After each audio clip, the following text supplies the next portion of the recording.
no hay voto perdido. En segundo término, un saludo muy especial a Sergio Fajardo, sin duda el próximo presidente de la República de Colombia. Expresarles además mi gran satisfacción por estar nuevamente en Barranca Bermeja. Si hay un colombiano que ha tenido desde hace mucho rato como un referente de su vida a Barranca, ese es Jorge Enrique Robledo. Hace ya varias décadas, cuando decidí dedicarle mi vida a la lucha por transformar a Colombia, uno de mis faros, digamos, fue la lucha del pueblo de Barranca Bermeja, la lucha de los trabajadores del petróleo y la lucha de la Unión Sindical Obrera en la defensa de la soberanía nacional y en la defensa de la empresa colombiana de petróleos. Ustedes siempre han sido, este pueblo de Barranca, una guía para toda la actividad política que yo he desarrollado desde el Senado y antes de llegar al Senado. Luego me es, como es obvio, muy grato estar con ustedes. Y hablando de temas del petróleo, les pido mucha atención porque ha empezado un debate en Colombia que hay que librar con toda seriedad. Es verdad que los hidrocarburos generan afectaciones medioambientales, eso no hay que desconocerlo y eso hay que atenderlo con todo el rigor y con toda seriedad, porque necesitamos, profesor Vanegas, hacer bien la actividad petrolera. También es cierto que han aparecido otras fuentes de energía, por ejemplo las fuentes de energía que tienen que ver con el viento, que tienen que ver con la luz del sol, con el calor del sol, y seguramente el futuro de la humanidad va a estar muy centrado en esas fuentes de energía. También es verdad que se han cometido errores gravísimos en la dirección de Ecopetrol, y el caso, como lo explicamos en su debate en el momento, el caso de Reficar es una parte lamentable de la historia de esta empresa. O sea, estos son, digamos, unos hechos que están propiciando un debate en torno a la política petrolera. Pero también son verdades otras cosas que voy a mencionar. Primero, la inmensa riqueza que Ecopetrol y el petróleo y el gas le ofrecen al progreso de Colombia. Estamos hablando que esta sola empresa generó en los últimos 15 años utilidades netas para Ecopetrol del orden de casi 7 billones de pesos al año. Luego aquí hay una cantidad de riqueza que hay que cuidar y sobre la que hay que tener los ojos puestos, porque esa es una realidad que hay allí. También es verdad que en torno al petróleo, no solo en el caso de Ecopetrol, sino en el caso de las otras empresas, hay miles y miles y miles de empleos formales. Deberían ser mejores, porque yo estoy contra la tercerización, pero lo cierto es que allí hay una gran cantidad de fuentes de trabajo que contribuyen con el progreso de Colombia. Y es verdad también que una población como Barranca Bermeja se apagaría como una vela si desapareciera la producción petrolera en Colombia y en Barranca, y si por ejemplo no estuviera esa refinería funcionando como está funcionando. Esa refinería es de lejos, pero lejísimos, el primer producto, la primera economía industrial de Colombia, con todo lo que eso significa. Luego aquí hay unas cosas que hay que cuidar, porque si no las cuidamos vamos a terminar en problemas bastante más graves que los que tenemos. Entonces, ¿qué digo yo? El futuro de la economía petrolera es un futuro importante para Colombia y para Barranca Bermeja, y no creamos que esta producción va a ser sustituida, o esta fuente de energía va a ser sustituida en el corto plazo, ni en Colombia ni en el mundo. Luego aquí tenemos que tener claro que la Coalición Colombia, que el Polo Democrático Alternativo, que Jorge Enrique Robledo defiende el negocio petrolero como un negocio que hay que hacer bien hecho, y defiende a la empresa colombiana de petróleos. No les vamos a entregar a las transnacionales el negocio, la actividad petrolera que hoy desarrolla esta empresa estatal. Eso no va a pasar, porque el colmo sería que permitiéramos que las grandes luchas, muchas de ellas centradas en Barranca Bermeja, con Jorge Eliezer Gaitán a la cabeza, las vamos a sacrificar en los inicios del siglo XXI, como si aquí no hubiera una historia y unos valores que proteger. Quiero en esto ser perfectamente claro, pueblo de Barranca Bermeja, no cuente nadie con el senador Jorge Enrique Robledo para maltratar a Ecopetrol y para maltratar al pueblo de Barranca Bermeja. En segundo término, dicen las autoridades que en Colombia se roban del orden de 50 billones de pesos al año, billones, con B de bandido, no con M de mamá, ¿no? Para que sepamos cuánta es la cifra. Imaginémonos cuánto daño se le hace al país por este robo. Y hay otros robos, por ejemplo las evasiones tributarias de los recursos escondidos en el exterior, pero este solo son 50 billones de pesos. O sea, esto es parte de la explicación de por qué Colombia tiene unas condiciones sociales tan dolorosas como las que tiene. 75 de cada 100 colombianos o están en el total desempleo o están en el rebusque. Y no es que el rebusque sea una vergüenza, no, ese es un trabajo respetable, la informalidad, pero lo cierto es que quienes están en eso o están desempleados tienen una vida en condiciones durísimas para sus familias. Y más grave aún si se quiere. Esto que estoy diciendo, lo que significa es que todos esos compatriotas, y son millones, a los achaques de la vejez, y les doy una mala noticia, todos vamos a llegar a los achaques de la vejez. A esos achaques de la vejez habrá que sumarle la tragedia de la pobreza, la indignidad de la pobreza, los sufrimientos de la pobreza. Esto es parte de la vida del país, ese es el país que vemos nosotros en este proyecto del que estamos hablando. Si miramos hacia la salud, la mitad de los colombianos que hoy se mueren en Colombia se mueren de males que la medicina sabe curar. Luego no los mata la falta de ciencia o de conocimientos, sino que los mata un sistema de salud inicuo que no está montado para la salud de los colombianos, sino para el negocio de unos cuantos. Y si miramos hacia la educación, estoy poniendo ejemplos simplemente para contarles el país que veo. Si miramos hacia la educación, ¿qué tenemos? Que la mitad de los colombianos, para solo mencionar la universidad, la mitad de los colombianos están teniendo que estudiar en universidades privadas. ¿Esto qué quiere decir? Que millones no pueden estudiar de ninguna manera porque no caben en las públicas y no tienen con qué pagar las privadas, que por norma, exceptuando unas cuantas, son universidades de garaje. Bueno, ese es el país que yo veo, o sea, el país de las tragedias para un número inmenso de los colombianos. Un país donde crear una empresa, desarrollar el agro, la industria, el transporte, el comercio, es casi imposible, porque este es un país con la riqueza cada vez más concentrada y particularmente concentrada en las manos de las transnacionales. Y es un país, como ya mencioné, ultra corrupto. No digo el país, está mal, ¿quiénes han mandado en este país? Ahora, ¿quiénes son los responsables de esto? ¿A quién culpar? Bueno, es muy simple, esto está claro. Hemos venido utilizando una frase que resume la historia. Colombia está así de mal porque hemos sido gobernados por los mismos, con las mismas. Por ahí hay una foto que se mueve en internet en la que aparece los abuelos de Germán Vargas Lleras y el abuelo de Juan Manuel Santos, cuando el uno como presidente y el otro como ministro ya eran compadres políticos en 1940.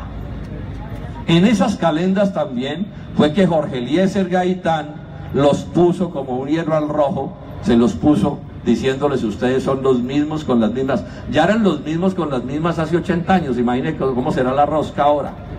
Santos fue ministro de César Gaviria, fue ministro de Andrés Pastrana y fue ministro de Álvaro Uribe, y nos dicen que son distintos. Es que nos tratan como a imbéciles, como si fuéramos bobos y no fuéramos capaces de leer los hechos que se nos presentan en las narices. A Ordóñez la primera vez lo eligieron los uribistas y la segunda vez lo eligieron los santistas, y nos dicen que son distintos. ¿Sabe qué se dice en el Congreso? Este es un chiste que corre en el Congreso. ¿Qué es un santista? Y la respuesta es un ex uribista. Y si mañana sucede, que no va a suceder, que ganan los uribistas, entonces la pregunta será: ¿qué es un uribista? Y le dirán a uno: un ex santista. Mamadores profesionales. No se sabe lo que es, ellos no saben lo que es estar siquiera un minuto sin una teta entre la boca. Y claro, a ellos les parece que Colombia es un país de maravillas, y este es el debate de esta campaña electoral. ¿Cuál es el debate? ¿Cómo vamos a votar? ¿Continuismo o cambio? ¿Reelegir a los mismos para que siga pasando lo mismo? ¿O elegirnos a nosotros, que representamos una opción diferente? Voy a ser muy breve en esta intervención porque la idea es que oigamos en extenso al próximo presidente de la República, y entonces hago un par de menciones más. ¿Cómo llegamos a lo que estamos hoy? ¿En qué estamos hoy? Estamos unidos, la Alianza Verde, el Polo Democrático y Compromiso Ciudadano, para poner nombres, Claudia López, Jorge Enrique Robledo y Sergio Fajardo, en este proyecto. Pero ojo, este es un proyecto que tiene las puertas en política abiertas a todo el mundo. Hay que explicarles a los barranqueños, no importa por quién votó el pueblo de Barrancabermeja en la elección pasada, si no votó liberal, conservador, cambio radical, centro democrático, lo que sea, la gente, bienvenidos a este proyecto. Y bienvenidos a este proyecto los trabajadores, los indígenas, los campesinos, las gentes más pobres de Colombia, bienvenidos. Pero bienvenidas también las clases medias, que están siendo maltratadas de tantas maneras. Y bienvenidos también los empresarios que quieren aportarle positivamente a la creación de riqueza y de empleo en Colombia. Este es un proyecto de convergencia nacional. Aquí cabemos todos. Y no es para polarizar de mala manera a Colombia. Nosotros no le jalamos a eso. Sepan ustedes que no estamos en la pelea de perros y gatos que han montado en la política nacional. Pelea de perros y gatos que es absurda. ¿Cómo así que la mitad de los colombianos son guerrilleros y la otra mitad somos paramilitares o son paramilitares? Eso es mentira. Mentira calculada para engañar a este país, para regresarnos a tiempos como los de la violencia liberal conservadora, en la que ponían al pueblo a matarse a los machetazos, mientras las élites en las grandes ciudades se repartían la marrana de los negocios al 50%. Nosotros no somos eso. Nosotros tenemos contradicciones con ellos y las planteamos.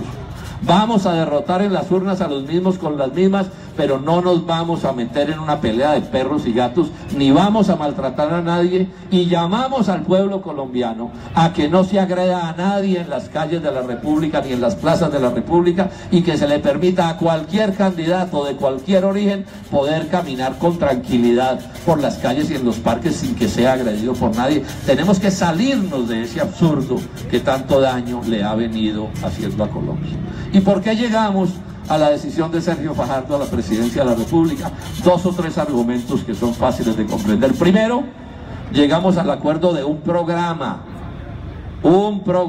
democrático que le sirve al progreso de Colombia en todos sus asuntos, en asuntos de educación, de salud, de lucha contra la corrupción, por supuesto que es la principal batalla que estamos librando, pero en todas las cosas vamos a cuidar a Ecopetrol. No vamos a avanzar en la privatización de Ecopetrol, eso no va a suceder. No vamos a subir la edad de pensiones de los colombianos, eso tampoco va a pasar en el gobierno de Sergio Fajardo. Porque tenemos estos acuerdos, es que pudimos unirnos, de otra manera no nos hubiéramos unido. Y bueno, ¿y por qué Sergio Fajardo? Porque luego de analizar las cosas y analizarlas con generosidad, con inteligencia, con sentido patriótico, concluimos por consenso que quien mejor podría, entre las 3 candidaturas que teníamos, que quien mejor podría jugar el papel de derrotar a los candidatos de los mismos con las mismas, se llamaba Sergio Fajardo, y por eso tomamos la decisión que tomamos. No se dejen enredar. El problema en Colombia para vencer a los candidatos de los mismos con las mismas, es decir, los de Juan Manuel Santos, Vargas Lleras y los de Álvaro Gómez, el problema no es sacar unos cuantos votos, cualquiera saca unos cuantos votos, el problema es que para ganarles hay que sacar la mitad más 1 de los votos, y esos son como 7 u 8 millones. Es distinto de las elecciones de alcaldía. Usted puede ser alcalde de cualquier cosa con el 20 o el 30% de los votos, pero presidente solo puede ser el que ponga la mitad más 1. Y no se dejen echar cuentos, el único colombiano que es capaz de generar el fenómeno de unidad inmensa que hay que crear, con colombianos de todos los orígenes, para vencer a los candidatos que saquen los mismos con las mismas, solo el único que puede se llama Sergio Fajardo. Esta es la carta ganadora. Esta es la carta ganadora, y por eso, y con esto voy a concluir, es que han montado contra nosotros una campaña inicua, principalmente en las redes, que las han ido volviendo como unas especies de cloacas, donde escupen todo tipo de porquerías. No hay improperio, no hay mentira, no hay calumnia, no hay canallada que no disparen contra nosotros y contra Sergio Fajardo. Porque claro, si descabezan a Sergio Fajardo les queda el terreno llano. Ganará inevitablemente uno de los mismos con las mismas si le tumban, digamos, la capacidad de actuar como debe ser a una candidatura de Sergio Fajardo. Y están bregando, sépanlo, amigos de Barrancabermeja, polistas y no polistas, quieren sacar del Congreso de la República al Polo Democrático y a la Alianza Verde. Hay una especie de gavilla montada contra nosotros, de forma tal que nuestras voces no se vuelvan a oír en el Congreso de la República. Eso lo vamos a derrotar, pero ustedes deben saberlo y explicarlo en los barrios de Barrancabermeja. Aquí no solo se está votando una u otra curula, aquí se está votando si el país va a quedar presos, como quieren, de obligarnos a escoger entre ser santista y ser uribista, cuando millones de colombianos no queremos escoger eso, queremos una vida diferente, queremos transformar democráticamente a Colombia. Entonces mi invitación final, ¿cuál es? Salgamos de aquí llenos de entusiasmo, henchidos de fervor patriótico, de actitud democrática, a trabajar súper duro, como estoy seguro que va a ser, para que preparemos el terreno primero, para que Fajardo sea elegido presidente de la República en la primera vuelta, el 27 de mayo de este año. Es la primera cosa en la que estamos empeñados. Y en la segunda, mis queridos compañeros, para que este 11 de marzo, pues de mañana en 8 días, les demos una soberana tunda a las fuerzas reaccionarias que han gobernado a Colombia. Ay, ahora es que a mí se me olvida siempre cumplir con el último deber. ¿Por quién lo va a hacer? Aquí. Le damos un saludo muy especial a los concejales de la Coalición Colombia de Barrancabermeja, los concejales del Partido Verde, Fernando Calderón, Colman Jiménez, igualmente a